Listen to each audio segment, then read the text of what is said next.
Magandang araw mga boss, mga idol. Sa puntong ito ay nagbaba na nga kami ng sigin ng aking kapatid at sinisigi na namin itong napakalabong tubig dahil nga sa lakas ng tag-ulan ay nagbaha ang ilog, kaya ito pahirapan yung pagsisigi namin ng itong aming baklad. At dahil nga di sa malakas ang agos, kaya yung ang lambat namin ay halos naiipon sa kabilang tabi. At kung mapapansin ninyo, napakaraming basura mga idol.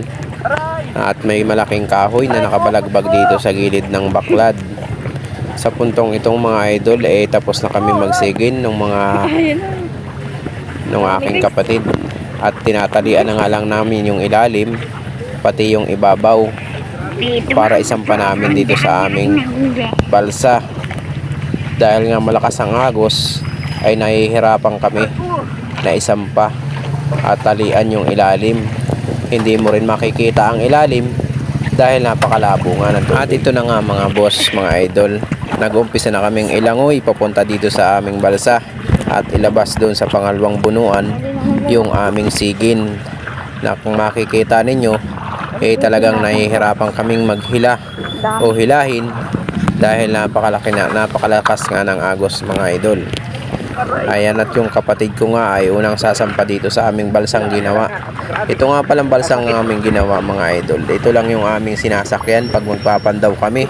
At ito rin, yung ganito ring balsa yung ginamit namin para mabuo o magawa namin itong aming baklad na ito.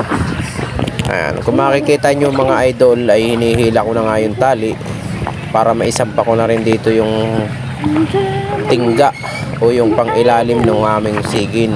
Kung makikita ninyo mga idol ay napakaraming isda na mumuti sa lambat. Yan, ito nga pala yung isda na espada kung tawagin dito sa amin. Sa inyong lugar, anong tawag ninyo sa mga ganitong isda? Medyo maliliit pa nga pala itong aming huli, hindi pa siya kalakihan. Mas masarap sana nito kung malalaki, pero itong ganito masarap na rin ito, lalo na kung pirito at palulutungin mo. Tapos may sausawang ka lang na medyo may sili-sili, may anghang-anghang, ay grabe na meat. At ito nga mga boss ay nag-umpisa na kami na magsima o magkalas dito sa aming sigin ng aming huling espada. Ayan, kung makikita ninyo ay napakaraming nakabitin at mga nakakagat dito sa lambat. Ito nga palang mga espada ito mga idol. Pag ito ay nasa loob ng baklad at ikaw ay papasok, ay talagang masakit din makakagat kasi napakatalas ng ngipin niya. Kaya talagang ingatan din. Kaya makikita nyo ay nakailang sima na nga, nakailang salok na itong aking kapatid, ay marami pa rin natitira. Kasi marami talaga ang huli namin ngayong araw na ito. Hindi man siya kalakihan o makaramihan, at least ay may blessing na binigay ang Panginoon. Ito nga at kinukuha ng kapatid ko itong malaking tikong at para itapon. Ito nga palang tikong na ito ay napakatalas din ng balat. Kaya kung makikita nyo ay nagsalok na uli yung kapatid ko. Dyan, shout out muna tayo mga idol kay Crispin Manata Jr. At siyempre shout out din mga idol kay GC Ramos. Ayan mga boss, shout out po sa inyong lahat. At dito nga mga idol ay ito yung huli namin sa unang sige namin dito sa pangalawa itong bunuan. So hindi pa namin na sisigin yung pinakang bunuan itong baklad at hindi namin alam kung gaano at kung marami rin itong taman. Dito nga sa puntong ito ay tapos na kami magkuha ng aming huli at nagkakalas na lang kami ng mga nakatinga dito sa aming pansigin dahil magsisigin nga uli kami ng aming bunuan. Ayan, kung mapapansin nyo may mga nakatusok dito sa lambat namin itong mga espada dahil medyo maliliit pa nga yung iba, kaya medyo nakakalusot pa at tumitinga. Ito nga palang pagkakalas ito mga idol ay kailangan ingatan nasa napakatalas ng ngipin ng espadang ito. Kaya kailangan ay maingat. Kunting sabit lang sa balat mo ay sigurado dala ang balat mo. So, ito na nga yung aming huli. Ayan, kung makikita ninyo, medyo maliit na yung pagkakabidyo natin ito dahil nakatindig yung pagkakabidyo ng cellphone. Hindi ko na maipalaki kasi medyo malabo yung cellphone at nakabalot nga sa case na pang tubig para hindi siya pasukin ng tubig. Ayan, sa puntungang ito mga idol ay hinihila ko na ulit itong sigi namin para papunta naman dun sa bunuan upang yung bunuan namin ang aking sisikinin. At bumaba na nga rin itong aking kapatid sa tubig para pumasok na rin dito sa aming baklad. At ako nga ay kinuha ko muna yung tali ng baklad na pang ilalim. Tinapong ko na rin itong mga basura na nandito naka-stock at papasok pa dito sa aming bunuan. Kaya pinaghahagis ko na muna sa labas para sila ay hindi na makarating doon sa loob. Yun nga pala loob yan mga boss, mga idol, ay maglilinis nga muna ako nyan. Kaya nililinis ko yung labas at sinisid ko na rin yung pinakang ilalim para makapasok ako doon sa loob.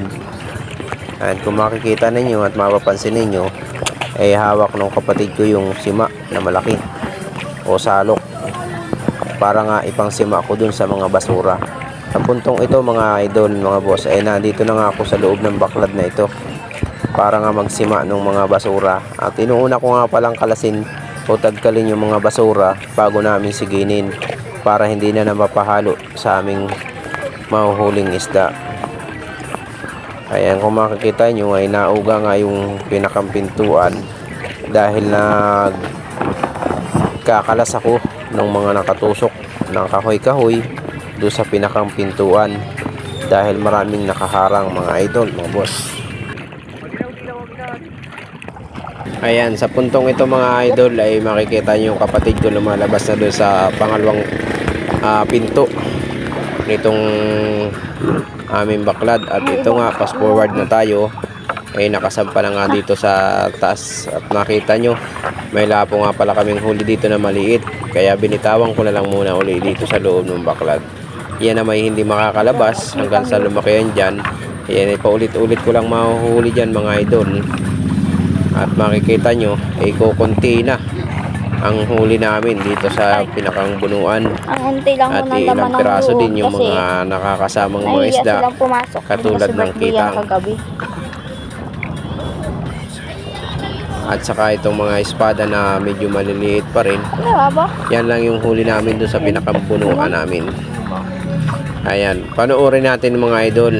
Sana ay makarating kayo hanggang sa dulo. At siyempre, paki-like na rin at paki-share na rin mga idol itong ating mga video.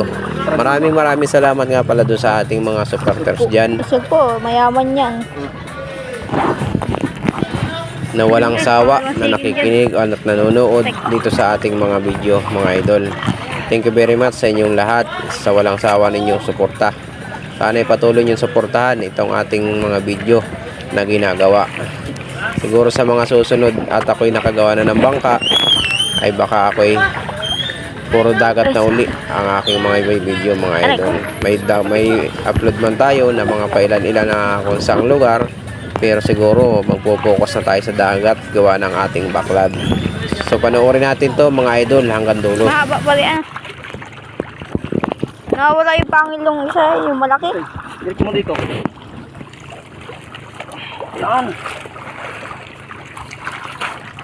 Ayan muna dito yun. Sandal mo itong lambat dito. Yan. Tawid mo nila kabila.